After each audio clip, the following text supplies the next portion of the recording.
Hello everyone, welcome back to our channel Bioverse, the universe of biology।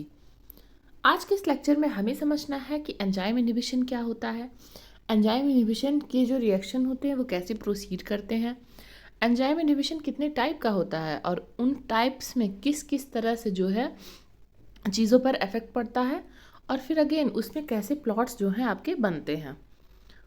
इससे पहले जो है चैनल पर 4 लेक्चर्स एंजाइम के ऊपर ऑलरेडी अपलोडेड हैं।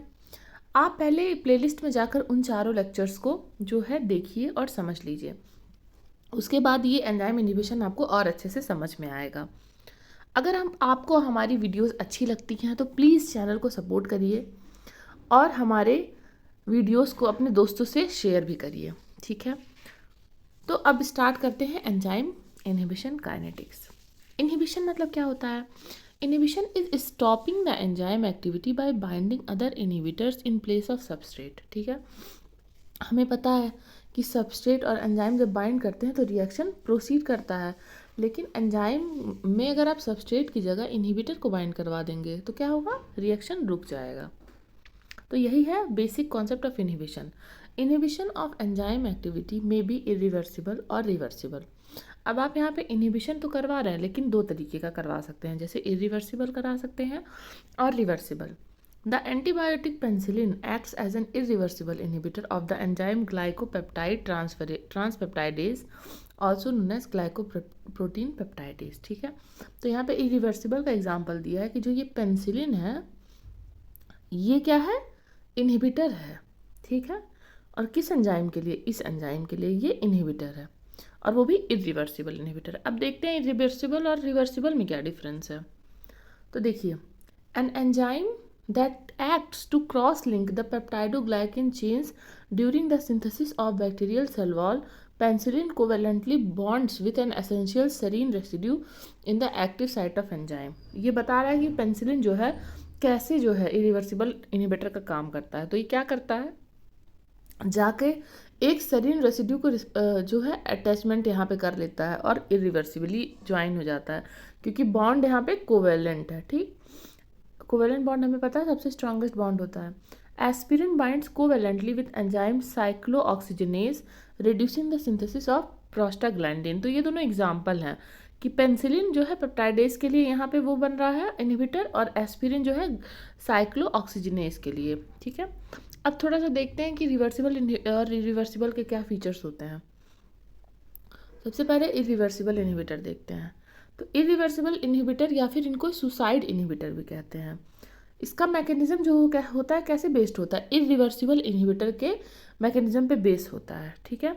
Suicide inhibitor binds to the enzyme as a substrate and is very initially processed by the normal catalytic mechanism, ठीक है। मतलब बाइंड कर लेगा और नॉर्मल जो उसका कैटालिटिक फंक्शन है, मतलब जो उसका रिएक्शन है परफॉर्म करवाने लगेगा। As a result of catalysis substrate is converted to a chemically reactive intermediate that inactivates the enzyme through covalent modification. तो इसमें क्या होता है? इनहिबिटर जो है वो आके इनहिबिटर जो है वो एंजाइम से आके अटैच कर लिया, इसकी वजह से कोई एक प्रोडक्ट बना, और ये प्रोडक्ट क्या करेगा? इस एंजाइम को जो है इनहिबिट कर देगा, ठीक है। तो ये क्या कर रहा है? ये अपने ही प्रोडक्ट से अपनी मौत करवा रहा है ना, इसीलिए इसको सुसाइड कह रहा है। एग्जाम्पल देखते हैं। एग्जाम्पल बहुत इंपॉर्टेंट है, ध्यान दीजिएगा। डिसोप्रोपिल फॉस्फोफ्लोराइडेट DIPF किसको इनहिबिट करता है? Inhibit enzymes with serine at active site, example acetyl cholinesterase, ठीक है। तो जैसे क्वेश्चन में ना ऐसे नहीं पूछेगा कि this is inhibitor of acetyl cholinesterase, फिर आप बताइए, ऐसे पूछ लेगा। आपको ये समझना पड़ेगा, आपको एक दो एग्जाम्पल याद रखने पड़ेंगे कि रिवर्सिबल है कि रिवर्सिबल है, क्योंकि एग्जाम में डायरेक्ट ऐसे दे देगा कि DIPF जो है इनहिबिट करता है इस एंजाइम को, तो ये कैसे फंक्शन करेंगे। तो ये आपको आइडेंटिफाई करना पड़ेगा कि यहाँ पे रिवर्सिबल जो है रिएक्शन है, इरिवर्सिबल है। सेकेंड एग्जाम्पल है सेरीन लाइक DIPF जैसे वर्क करता है, फाइसोस्टिग्माइन लाइक DIPF जैसे, पैराथियन भी DIPF के जैसे, लेकिन इंसेक्ट एसिटिल कोलिनिस्टरेज के लिए ज़्यादा हार्मफुल है। तो ये हो गया इरिवर्सिबल। अब रिवर्सिबल देखते हैं। It binds to enzyme and non-covalently to the enzyme and dissociates rapidly from the enzyme. देखिए यहाँ नॉन कोवेलेंट बॉन्डिंग हो रही है, मतलब कि वीक बॉन्ड है तो ब्रेक जल्दी हो जाएगा. The effect of reversible inhibition is reversed after dissociation of inhibitor from enzyme. जैसे ई है, ये जब तक बॉन्डेड रहेगा तब तक एंजाइम इनएक्टिव रहेगी, और जैसे ये हट जाएगा वैसे एंजाइम एक्टिव हो जाएगी. ठीक है, लेकिन उसमें क्या हो रहा था, उसमें ये दोनों मिलकर एक प्रोडक्ट बना रहे थे जो कि एंजाइम को इनहिबिट कर रहा था. There are 3 type of reversible inhibition. Competitive है, अनकम्पिटिटिव है, नॉन कम्पिटिटिव है. ठीक है, 3 तरह के जो है इरिवर्सिबल रिएक्शन है, इनहिबिशन है, और एक एक करके हम तीनों को समझेंगे. सबसे पहले बात आती है कम्पिटिटिव इनहिबिशन की. Structure of competitive inhibitor closely resembles enzyme substrate. इसमें सबसे इंपॉर्टेंट चीज़ देखिए, इसमें ऐसा क्यों होता है. देखिए ये एंजाइम है, ये इसका एक एक्टिव साइट है, ये सबस्ट्रेट के लिए स्पेसिफिक है. तो यहाँ पे इस शेप का ही कोई चीज़ जो है आके लग सकता है, चाहे वो सबस्ट्रेट हो या फिर चाहे वो इनहिबिटर हो. तो कॉम्पिटिटिव इनहिबिशन में क्या होता है, सबस्ट्रेट और इनहिबिटर इस एक्टिव साइट के लिए कंपटीशन करते हैं. ठीक है, अगर इनहिबिटर ऐड हो गया तो एंजाइम का वर्क नहीं होगा, सबस्ट्रेट ऐड हो गया तो आपका प्रोडक्ट फॉर्म हो जाएगा. तो इसीलिए इसमें ये ऐसा होता है कि जो इनहिबिटर होता है, कॉम्पिटिटिव इनहिबिटर जो होता है वो सबस्ट्रेट के जैसे स्ट्रक्चर वाइज होता है. ठीक है, सबस्ट्रेट के जैसे होता है. Due to its structure and competitive inhibitor binds reversibly to the enzyme's active site. ठीक है, क्योंकि इसका भी जो स्ट्रक्चर है वो सबस्ट्रेट के जैसे, इसलिए वो एंजाइम की एक्टिव साइट से बाइंड कर जाता है. Inhibitor forms an enzyme inhibitor complex that is equivalent to the ES complex. अब सबस्ट्रेट ऐड हो रहा था तो ईएस कॉम्प्लेक्स बन रहा था, अब इनहिबिटर ऐड हो रहा है तो ईआई कॉम्प्लेक्स बन रहा है. The effect of CI can be reversed by increasing concentration of substrate. ये बात बहुत इंपॉर्टेंट. जैसे ये आपका एंजाइम है, यहाँ पे जो है एक सबस्ट्रेट प्रेजेंट है और एक इनहिबिटर प्रेजेंट है, तो इनहिबिटर जाके अटैच हो जाएगा. लेकिन अगर यहाँ पे high quantity of substrate present है, ठीक है, तो सबस्ट्रेट के यहाँ अटैच होने की प्रोबेबिलिटी हाई हो गई, तो यहाँ पे कौन अटैच हो जाएगा, सबस्ट्रेट. अगर इनहिबिटर 1 है और सबस्ट्रेट आपके 10 हैं तो ऑब्वियस सी बात है कि सबस्ट्रेट के अटैच होने की चांसेस ज़्यादा रहेंगे. ठीक है, तो कॉम्पिटिटिव इनहिबिशन को कैसे रिवर्स किया जा सकता है, with the help of increasing substrate concentration. At high substrate concentration, all active sites are filled with substrate and reaction velocity reaches the value observed without inhibition. ठीक, तो जब सारे एक्टिव साइट में सबस्ट्रेट ऐड हो जाएगा तो जो normal speed थी रिएक्शन की विदाउट इनहिबिटर वही वो पा जाएगा. अब देखिए नॉर्मल केस में यहाँ रिएक्शन पे ध्यान देते हैं, E+S होता है, ES कॉम्प्लेक्स बनता है और प्रोडक्ट बन जाता है. ठीक, लेकिन अल्टरनेटिव केस में जब यहाँ ई के साथ आई जुड़ जाएगा तो ये ई आई बना देगा और कोई प्रोडक्ट नहीं है. ठीक, अब देखिए in presence of C I Michaelis और मेंटन इक्वेशन क्या बन जाएगा, V is equal to alpha K M upon V max 1/s plus 1/v max. ठीक है, सब कुछ वही है, बस यहाँ पे ये अल्फा जो है आ गया है, और ये अल्फा क्या है, ये जो है इनहिबिशन को दिखाता है कि यहाँ पे इनहिबिशन हो रही है. ठीक है, यहाँ पे देखिए अल्फा की वैल्यू क्या है, 1 plus concentration of inhibitor upon के आई, और के आई क्या है यहाँ पे, रेट कांस्टेंट है ई आई कॉम्प्लेक्स के फॉर्मेशन का.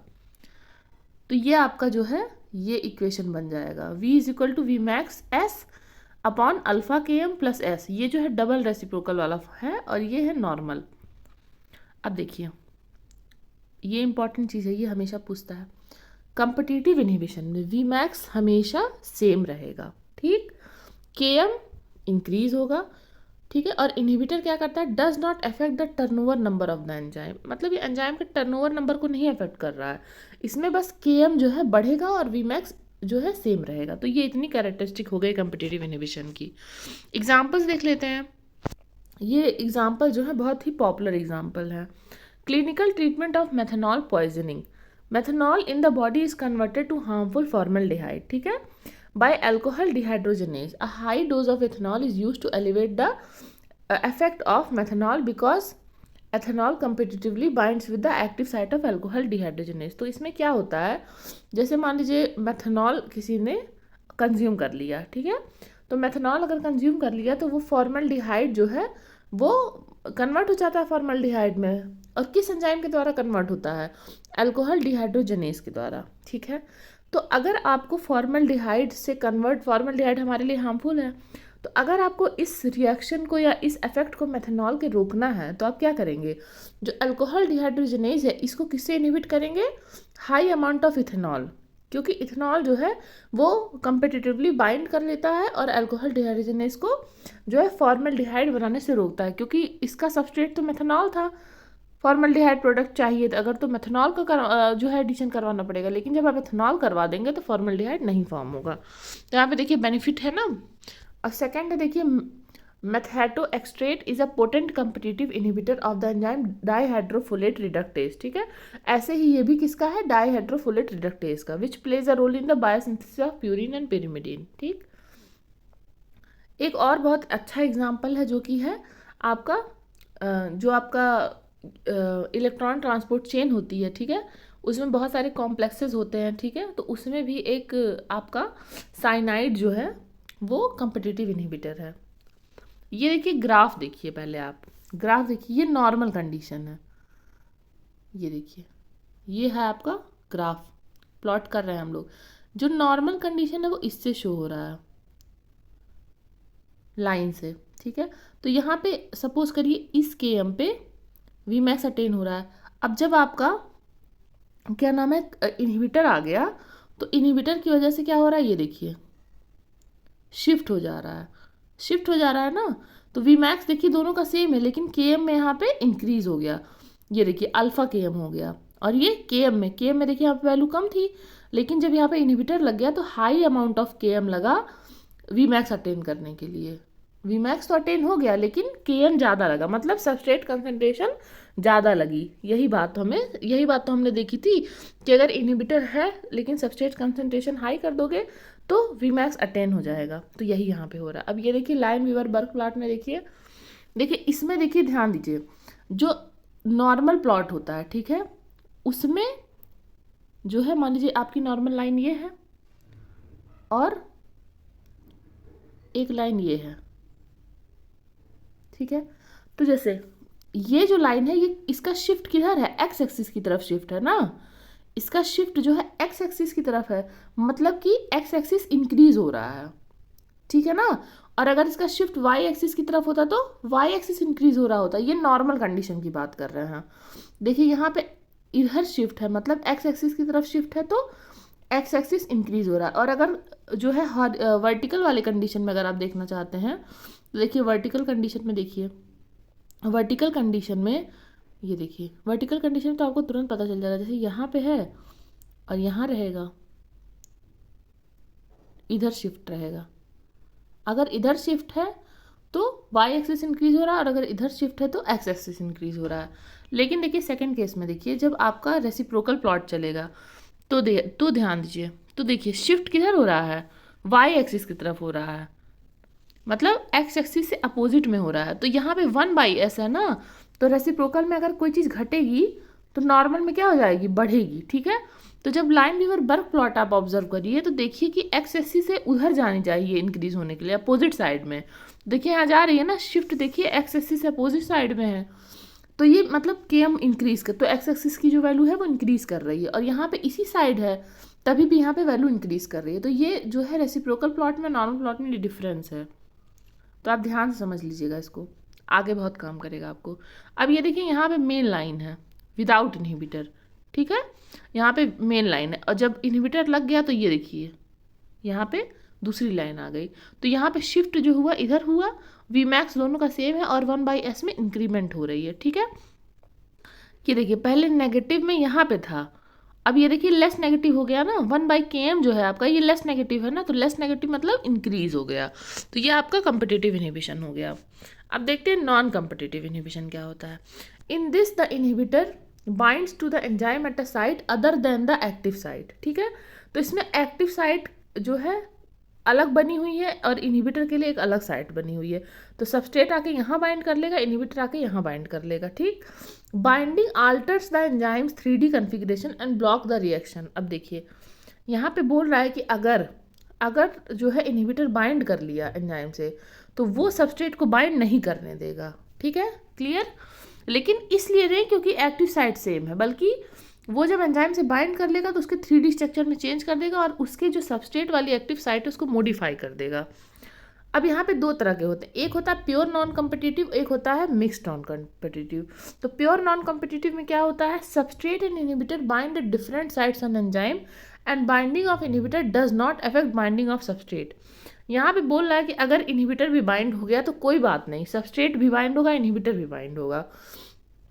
इनहिबिटर बाइंड टू इधर फ्री एंजाइम और द ईएस कॉम्प्लेक्स। तो यहाँ पे देखिए, जब सबस्ट्रेट के बाइंडिंग पे कोई इफेक्ट नहीं दे रहा है तो क्या होगा, ईएस कॉम्प्लेक्स से भी बाइंड कर सकता है, ठीक है, यहाँ पे सीधे एंजाइम से भी बाइंड कर सकता है और एंजाइम सबस्ट्रेट कॉम्प्लेक्स से भी इनहिबिटर बाइंड कर सकता है, ठीक है। तो यहाँ दो चीज़ें आ गई।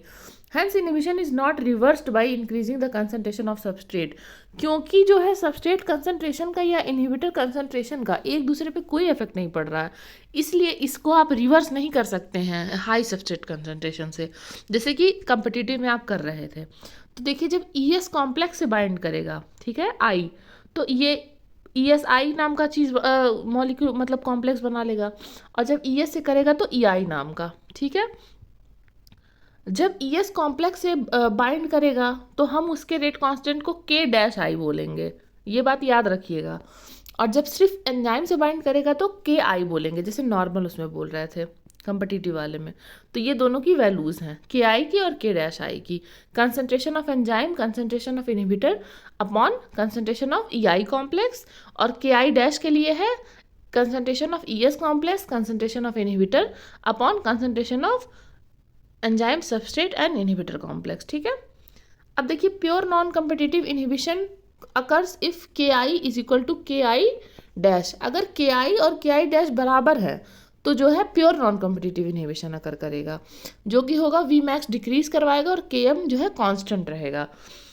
और माइकलिस मेंटन इक्वेशन क्या बन जाएगा आपका, Vmax S upon alpha Km plus alpha dash S, ठीक है।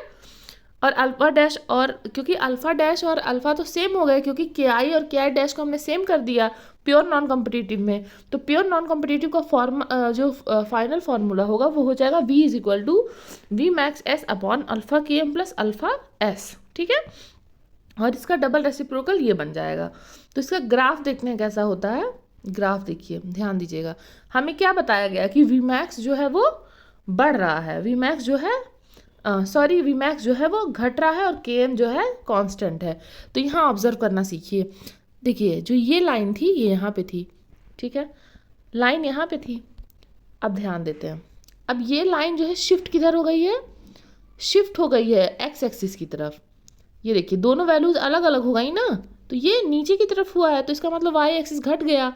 और Km देखिए एक ही जगह से ओरिजिन है, तो दोनों केस में Km क्या होगा, सेम होगा। अब ये देखिए, रेसिप्रोकल वाले में देखिए, रेसिप्रोकल वाले में भी वही चीज़ हो रही है। पहले ये था विदाउट इनहिबिटर, अब देखिए Km तो दोनों का ओरिजिन यहीं से है, एक ही पॉइंट से, लेकिन शिफ्ट किधर हो गया, इधर हो गया शिफ्ट। तो मतलब इधर अगर शिफ्ट हो रहा है 1/V अगर बढ़ रहा है तो V क्या होगा, घटेगा, क्योंकि रेसिप्रोकल वैल्यू अगर बढ़ेगी तो नॉर्मल वैल्यू घट जाएगी। तो यहाँ पे Vmax में जो है घटन आ जाएगी और उसके बाद में Km आपका नॉर्मल रहेगा। अब मिक्स्ड वाले में देखते हैं, ये बात याद रखिएगा जी, जब KI is equal to KI- था तब प्योर था। अब यहाँ देखते हैं KI and KI- are not equal. Here the binding of inhibitor with enzyme influences the binding of substrate with enzyme। वहाँ पे कोई इफेक्ट नहीं पड़ रहा था। Either the binding site for inhibitor and substrate are near one another or conformational changes in enzyme caused by inhibitor affect substrate binding। मतलब किसी भी कारण से जो सबस्ट्रेट की बाइंडिंग है वो इनहिबिटर के बाइंडिंग से अफेक्टेड है, तो यहाँ पे KI और KI- कभी इक्वल नहीं होंगे। Both Km and Vmax are altered by inhibitor, ठीक है। यहाँ पे Km भी अफेक्ट हो रहा है और Vmax भी अफेक्ट हो रहा है। तो जब देखिए यहाँ पे दो कंडीशन है, जब KI जो है वो ज़्यादा होगा, KI- जो होगा ज़्यादा होगा KI से, तब इस तरह का आपका ग्राफ बनेगा। यहाँ पे देखिए Vmax जो है घट रहा है और यहाँ पे Km जो है आपका वो बढ़ रहा है, ठीक है। और जब KI- ज़्यादा होगा तो Km कांस्टेंट रहेगा और यहाँ पे Vmax तभी भी घटेगा, ठीक है। तो ये कुछ कुछ प्योर वाला हो गया, और यहाँ पे देखिए ये आपका वो है मिक्स्ड वाला है, ठीक है। यहाँ पे Km भी घट रहा है, अरे Km बढ़ रहा है और Vmax जो है घट रहा है। अब देखते हैं अनकम्पिटिटिव इनहिबिशन। अभी इसको हम जो है समराइज कर देंगे, आप परेशान ना होइए, बस अभी आप समझिए चीज़ें क्यों और कैसे हो रही हैं। In this the inhibitor binds at a site distinct from the substrate, however an uncompetitive inhibitor will only bind to the ES complex. तो यहाँ पे सिर्फ ES कॉम्प्लेक्स से जो बाइंड करेगा, ठीक है, मतलब एंजाइम से डायरेक्टली नहीं बाइंड करेगा। कम्पिटिटिव इनहिबिशन में क्या हो रहा था, डायरेक्ट एंजाइम से बाइंड हो रहा था। नॉन कम्पिटिटिव प्योर वाले में क्या हो रहा था, एंजाइम से और ES कॉम्प्लेक्स दोनों से बाइंड कर रहा था। और अनकॉम्पिटिटिव में सिर्फ ES कॉम्प्लेक्स, ठीक है, तो ये वेरिएशन है। तो इसमें क्या होगा, जब एंजाइम कॉम्प्लेक्स से बाइंड करेगा तो KI डैश बनाएगा और इसका फॉर्मूला वही रहेगा जो नॉन अनकम्पिटिटिव वाले के लिए था। तो ये हो गया आपका। और यहाँ पे ग्राफ देखते हैं कैसा बन रहा है। यहाँ पे देखिए KM और Vmax दोनों डिक्रीज कर रहे हैं। देखिए यहाँ पे नॉर्मल कंडीशन में ये था, अब ये जो ग्राफ है ये इधर शिफ्ट हो गया, ये देखिए। तो मतलब आपका 1/Vmax जो है 1/V बढ़ा तो V जो है घट गया। और KM भी देखिए यहाँ पे मोर नेगेटिव की तरफ शिफ्ट हो गया। यहाँ पे देखिए पैरेलल लाइन बन रही है, ठीक है, तो यहाँ पे पैरेलल लाइन बन रही है, इस वजह से दोनों जो है डिक्रीज हो रहा है। और ये इसका फॉर्मूला बन जाएगा V = Vmax S/KM + alpha S, ठीक है। तो देखिए अब हम देखते हैं कम्पिटिटिव इनहिबिशन। कम्पिटिटिव इनहिबिशन को देखते हैं, अनकम्पिटिटिव इनहिबिशन को देखते हैं, नॉन कम्पिटिटिव प्योर को देखते हैं और नॉन कम्पिटिटिव मिक्स्ड को देखते हैं। नॉन कम्पिटिटिव मिक्स्ड को देखते हैं, competitive, non competitive pure, non competitive mixed और अनकम्पिटिटिव, ठीक है। तो KM यहाँ पे क्या है, KM जो है वो यहाँ पे बढ़ रहा है, ठीक है। नॉन कम्पिटिटिव प्योर वाले में क्या हो रहा है, KM जो है कांस्टेंट है, मतलब इसमें कोई इंक्रीज नहीं हो रहा है। और मिक्स्ड वाले में क्या हो रहा है, कांस्टेंट है। और अनकम्पिटिटिव वाले में घट रहा है, ठीक है। अब Vmax देखते हैं, इसमें Vmax क्या हो रहा है, सॉरी एक चीज़ इसमें गलती हो गई है, यहाँ पे कम्पिटिटिव है और नॉन कम्पिटिटिव प्योर है, नॉन कम्पिटिटिव मिक्स है और यहाँ पे है आपका अनकम्पिटिटिव। तो KM यहाँ पे कांस्टेंट था कम्पिटिटिव वाले में, Vmax जो है वो नहीं, KM इंक्रीज कर रहा था, हाँ सही था, KM इंक्रीज कर रहा था और Vmax जो है वो था कांस्टेंट था। नॉन कम्पिटिटिव प्योर वाले में क्या हो रहा था, KM जो था वो कांस्टेंट था, मिक्स्ड में भी कांस्टेंट था और इसमें घट रहा था। और Vmax जो है यहाँ पे कांस्टेंट था कम्पिटिटिव वाले में, नॉन कम्पिटिटिव वाले में घट रहा था, इसमें भी आपका घट रहा था और इसमें क्या हो रहा था, इसमें भी घट रहा था, ठीक है। तो ये आपका ट्रेंड हो गया कि कौन सा चीज़ कहाँ पे हो रही है। तो ये आपका इनहिबिशन कंप्लीट हो गया। आई होप आपको इनहिबिशन समझ में आया होगा। और एक लेक्चर मैं और बना दूंगी जिसमें हम इम्पॉर्टेंट जो है इसके किस तरह के क्वेश्चंस आते हैं एंजाइम से वो डिस्कस करेंगे, ठीक है। तो चलिए, अगर आपको लेक्चर अच्छा लगा तो प्लीज़ इसे शेयर करिए और चैनल को सपोर्ट करिए। Thank you very much.